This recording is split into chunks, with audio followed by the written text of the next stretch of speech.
हिंदुस्तान में ज़राअत खेती के बाद में दूसरा सबसे बड़ा रोज़गार पावर लूम इंडस्ट्री है।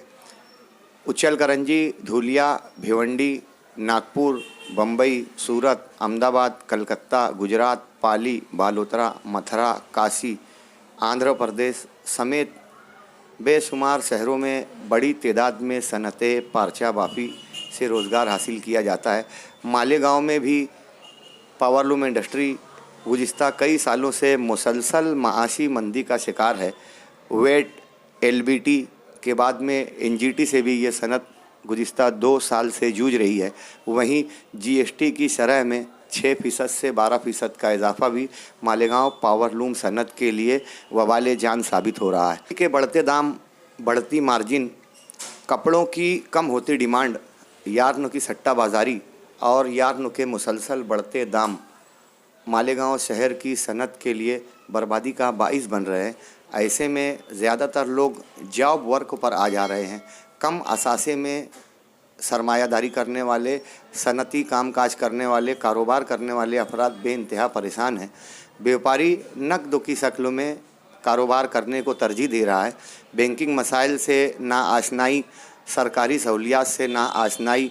वहीं हमारी लूम की क्वालिटी ब्रिटिश वक्त में दिए गए लूम को आज तक हम लोग ढाल कर चला रहे हैं।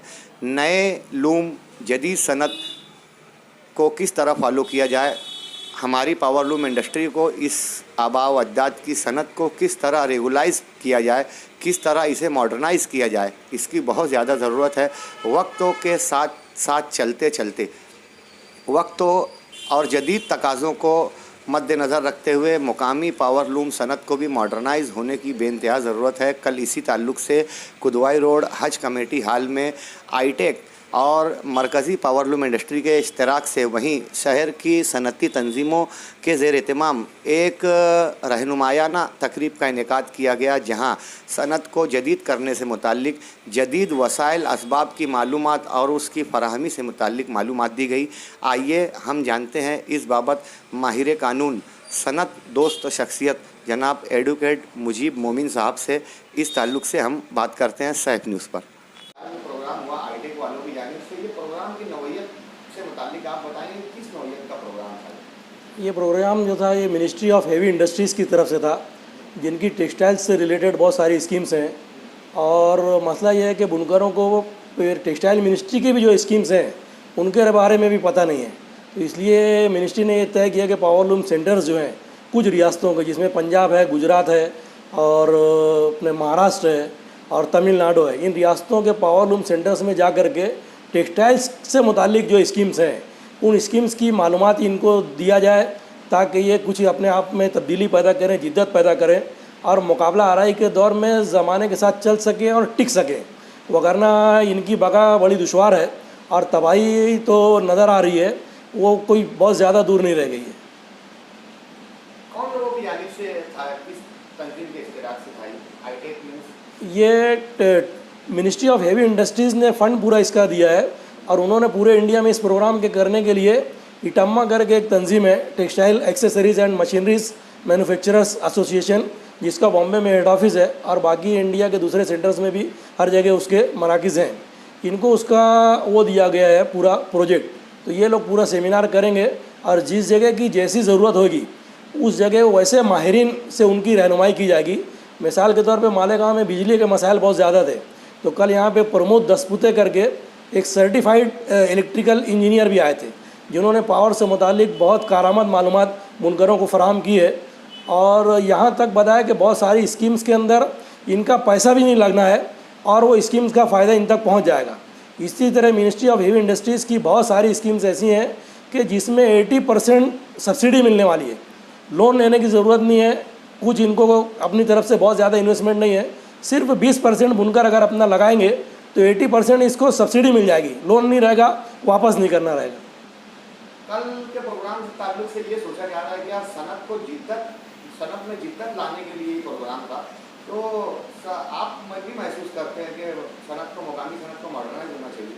मुकामी सनत असल में जिस पावर लूम पे चलती है, ये पावर लूम तो पहले यानी ब्रिटेन वगैरह में था, वहाँ से वो रिजेक्ट हुआ तो हिंदुस्तान आया और बॉम्बे में जब मिल्स वगैरह फेल हुई तो फिर उसके बाद ये भिवंडी, मालेगांव, शोलापुर, इचलकरंजी इन जगहों पर फैला। बाकी दूसरे सेंटर्स तो काफ़ी मॉडर्नाइज हो गए, लेकिन मालेगांव, धुलिया वगैरह इस टेक्नोलॉजी में काफ़ी पसमानदा है।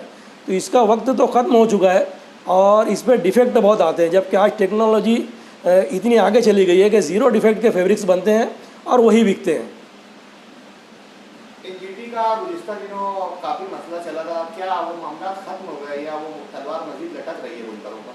एनजीटी में जो फैसला आया था उसमें Maharashtra pollution control board, Malegaon municipal corporation और महाराष्ट्र गवर्नमेंट के चीफ सेक्रेटरी, इन लोगों को कुछ जिम्मेदारियां और कुछ हिदायत दी गई थी।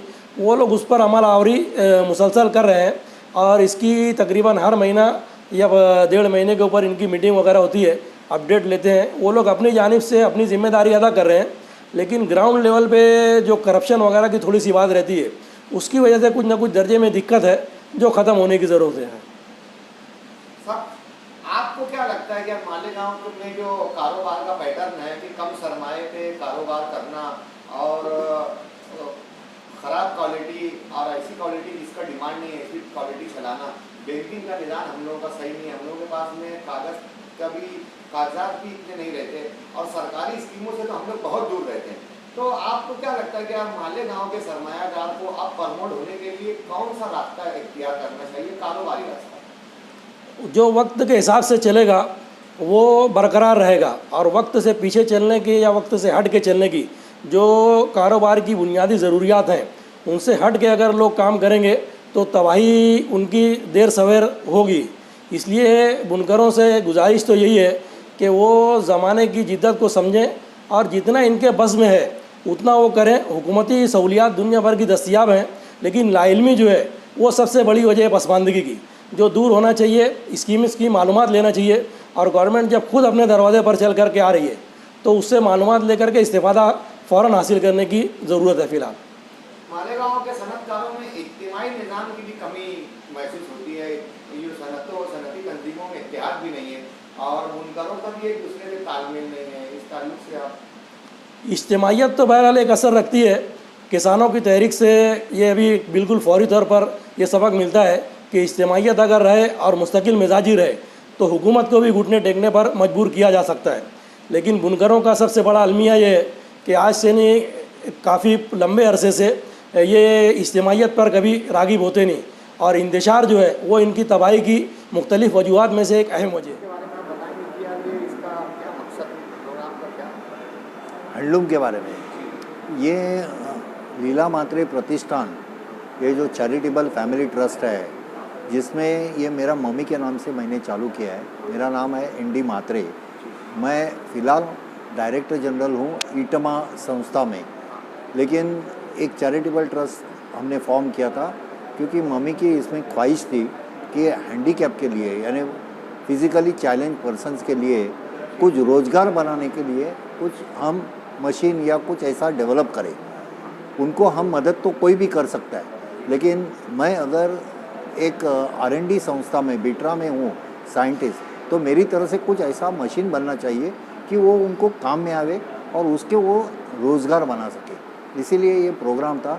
लीला मात्रे प्रतिष्ठान की तरफ से एक हैंडलूम लीला रोज़गार हैंडलूम और लीला रोज़गार क्रचिस हमने डोनेट किया दिव्यांग वेलफेयर एजुकेशन वेलफेयर सोसाइटी के लिए।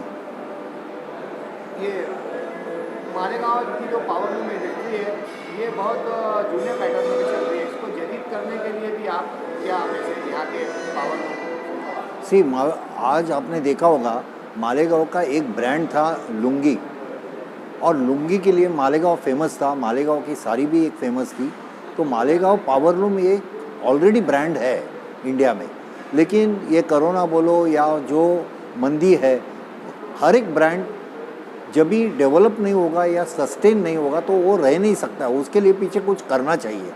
अभी जैसे चेंज आया है, सब में चेंज आता है, हर एक चीज़ चेंज होता है, तो ये लुंगी हम कैसे अलग प्रोडक्ट के हिसाब से पेश करें वो हमको सोचना है। मैं लास्ट 2 महीने पहले इधर आया था, मैंने एक सेमिनार में बताया भी था कि लुंगी कैसे हम बेच सकते हैं। उसको हम अप्रैल में बेच सकते हैं, उसको हम शर्ट्स बना के बेच सकते हैं। ऐसे अलग अलग मल्टी पर्पस प्रोडक्ट हमको देना है लुंगी को। वैसे ही हमने ये आज इनिशिएटिव लिया है, ये मिनिस्ट्री ऑफ हेवी इंडस्ट्री की तरफ से हमको एक स्पॉन्सरशिप मिला है, उसकी तरफ से ये प्रोग्राम है। और मिनिस्ट्री ऑफ हेवी इंडस्ट्री के पास बहुत सारी स्कीम है जो हमको किसी को मालूम नहीं आज। जो स्कीम्स के ज़रिए, जो स्कीम्स सब्सिडी स्कीम के ज़रिए हम कोई भी एंटरप्रेन्योर्स को, काफ़ी एंटरप्रेन्योर्स को मदद कर सकते हैं कि वो खुद अपना मशीन बनाए, कंपोनेंट्स बनाए या उसके स्कीम के ज़रिए कुछ प्रोजेक्ट बनाए। तो वही हिसाब से हम आज आए, हम उनको बताने के लिए। ये प्रोग्राम में हमने एक बनाना फाइबर से भी कुछ बन सकता है क्या, ये हिसाब से मिस्टर अरविंद शाह उनको भी इनवाइट किया है। उन्होंने भी अभी बताया कि बनाना फाइबर से काफ़ी चीज़ बन सकता है। आपको मालूम है बनाना तो प्लांट्स बहुत हैं मालेगांव में, हम उसका वो जो ऊपर का लीव लेते हैं लेकिन बाकी स्टेम फेंक देते हैं, तो स्टेम से फाइबर बनता है। वो आज हमने देखा, एक वीडियो भी दिखा है। और ये फाइबर से अगर हमको कुछ बनाने की सुविधा मिले तो हमको रोज़गार बन सकता है। ये पावरलूम इंडस्ट्री के लिए भी अच्छा है। और दूसरा, हम अभी आज मिस्टर पसपुते करके है, PCRA से आए, वो हमको बताएंगे कि एनर्जी कैसे कंजर्व होता है, एनर्जी हम कैसे सेव कर सकते हैं। इलेक्ट्रिकल एनर्जी बहुत ही इम्पॉर्टेंट है। आज मालूम है आपको पावरलूम में इलेक्ट्रिकल एनर्जी के ऊपर ही सब चलता है, तो वो हमको बताएंगे कि हम कैसे कंट्रोल कर सकते हैं, हम कैसे कम कर सकते हैं इलेक्ट्रिकल एनर्जी। और ये इनिशिएटिव से हम मिनिस्ट्री ऑफ हेवी इंडस्ट्री से सब स्कीम के बारे में जान सकते हैं, और जानने के बाद हम उसको इस्तेमाल भी कर सकते हैं, उसका हम फ़ायदा उठा सकते हैं। और ये स्कीम सच्ची यूज़फुल है। जो स्कीम के ज़रिए हम अलग अलग स्कोप है, किधर किधर हम इम्प्रूवमेंट कर सकते हैं, वो बता सकते हैं।